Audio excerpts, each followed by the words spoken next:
Disney Pixar Storybook Collection. Who are we visiting today? I mean, tonight. Ooh. Ratatouille.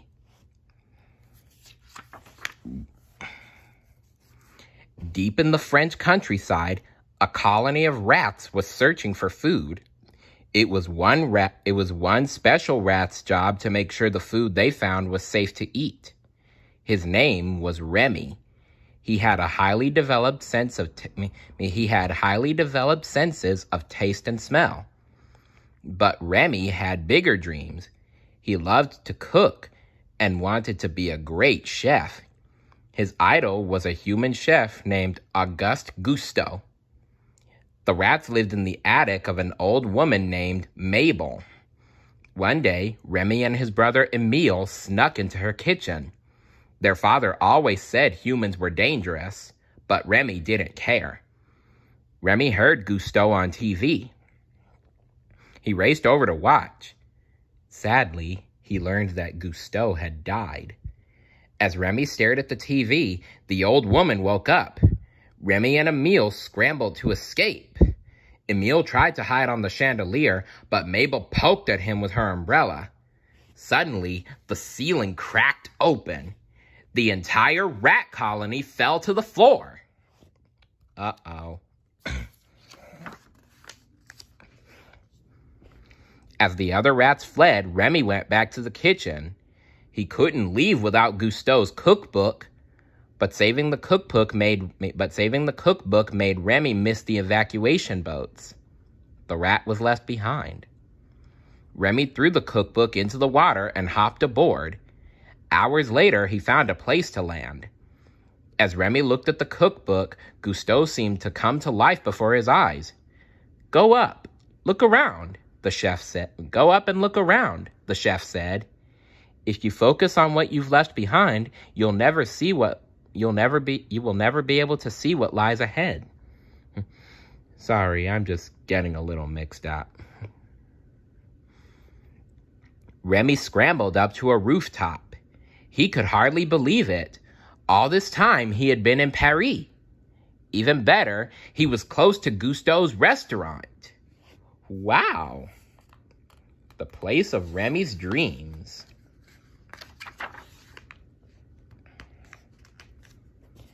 Remy hurried over to the restaurant and peered through a window. Just then, a young man named Linguini walked into the kitchen. He had a letter from his mother asking for a job. He handed it to Skinner, the mean chef in charge of the kitchen. "We've already hired him," said another chef. Skinner was angry, but he had no choice. Linguini was the kitchen's new garbage boy. As Remy continued to watch through the window, Linguini accidentally spilled a pot of soup. The boy began secretly adding ingredients to try and fix his mistake. He was ruining the soup. Taking a deep breath, Remy jumped through the window. This was his big chance.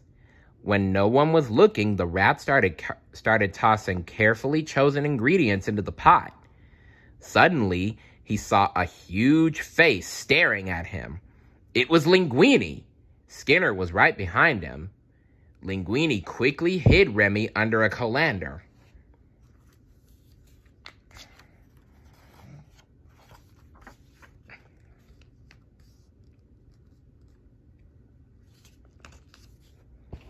"How dare you cook in my kitchen?"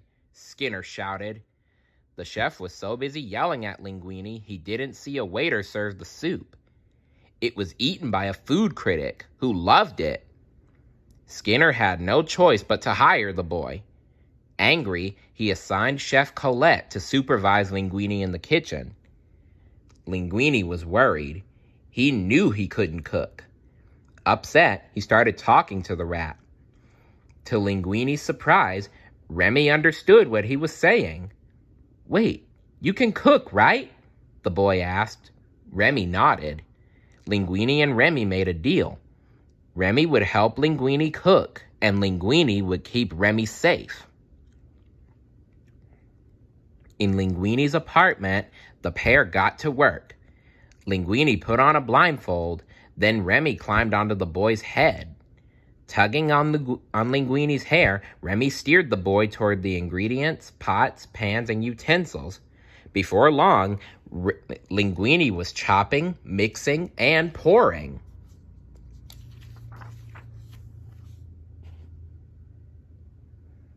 The next day, as Linguini worked with Chef Colette, Skinner finally read the letter from Linguini's mother. It said that Auguste Gusteau was Linguini's father. That meant the restaurant actually belonged to Linguini. Skinner knew he had to do something to make sure Linguini never found out. But Skinner's secret did not stay a secret for long. One night, Remy found the paper saying that Linguini was the rightful owner of the restaurant. Suddenly, Skinner appeared. Remy grabbed the letter and ran. When Skinner could not catch the rat, he returned to Gusteau's. Linguini was in Skinner's office with Colette. Remy had given them the papers. Skinner was fired on the spot.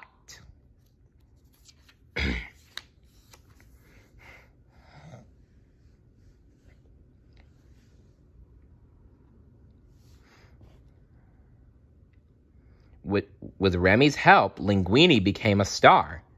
Over the next few weeks, the restaurant grew more and more popular. But then, Linguini stopped paying attention to cooking. He was enjoying the attention a bit too much. Then, in the middle of a press conference, the famous food critic, Anton Ego, arrived. "I will return tomorrow with high expectations," he warned Linguini. After Ego's announcement, Linguini and Remy returned to the kitchen. Remy was furious and yanked Linguini's hair. Linguini took Remy out to the back alley. "I'm not your puppet," he shouted. He shouted. Skinner was lurking nearby and saw the whole argument.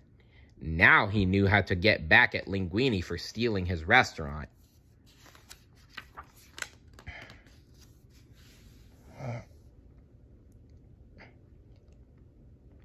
Meanwhile, Remy had finally found his family. Angry with Linguini, Remy let the entire rat colony into the refrigerator. He told them to take whatever they wanted. When Linguini returned to apologize, he found the rats. "You're stealing from me?" Linguini angrily asked Remy. "How could you? I thought you were my friend. I trusted you. Get out and don't come back." Remy felt horrible. He knew Linguini needed his help to impress the food critic. The next night, Remy walked back into the kitchen to apologize. Seeing the rat, the chefs grew very upset. "Don't touch him," shouted Linguini. "The truth is, I have no talent at all. This rat, he's the cook." Linguini's chefs were angry. They refused to work with a rat. But Remy's father had seen the human defend his son. He knew what needed to be done. He called the rest of the rat colony to help Remy cook. In no time at all, Remy and the rats had prepared a wonderful meal. When Ego arrived, Linguini served him Remy's special dish, ratatouille. The delicious food brought back comforting memories from Ego's childhood. The critic asked to meet the chef. Linguini waited until all the other customers had left and then brought out Remy. The next morning, Ego gave the restaurant a 5-star review.